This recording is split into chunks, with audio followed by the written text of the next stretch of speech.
राज्याचे उपमुख्यमंत्री अजित पवार आज परभणी जिल्हा दौऱ्यावर आले आहेत आणि यावेळी अजित पवारांच्या ताफ्यावर चुना फेकल्याची घटना घडली आहे। शेतकरी आणि विविध संघटनांचे कार्यकर्ते कर्जमाफीवरून आक्रमक झाल्याचं पाहायला मिळालं।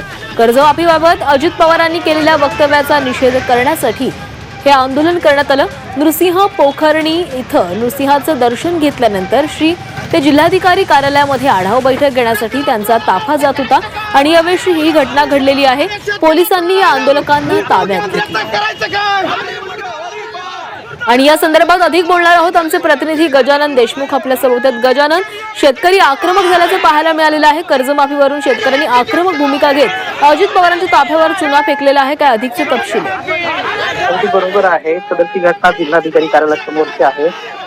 यापूर्वी शेतकऱ्यांच्या कर्जमाफीवरून अजित पवारांनी एक वक्तव्य केलं होतं की राज्याच्या तिजोरीमध्ये पैसे नसल्यामुळे शेतकऱ्यांचा सातबारा कोरा करता येणार नाही, त्यावरून शेतकरी आक्रमक झाले होते आणि पुन्हा 1 रुपयाची पीक विम्याची योजना आहे त्या योजनेत सुद्धा शासनाने परत बदल करण्याचा निर्णय घेतला होता। या योजनेमध्ये शेतकऱ्यांनी चुना लावला असं पद्धतीचं वक्तव्य अजित पवारांनी केलं होतं आणि त्याचा निषेधार्थ आज युवक काँग्रेस आणि काही नक्कीच गजानन, तर आता शेतकरी आक्रमक झाल्याचं पाहायला मिळते। कर्जमाफीवरून अजित पवारांनी खुमजाव घेतला असं आरोप शेतकऱ्यांचं म्हणणं आहे। धन्यवाद तुम्ही दिलेल्या सविस्तर माहितीसाठी।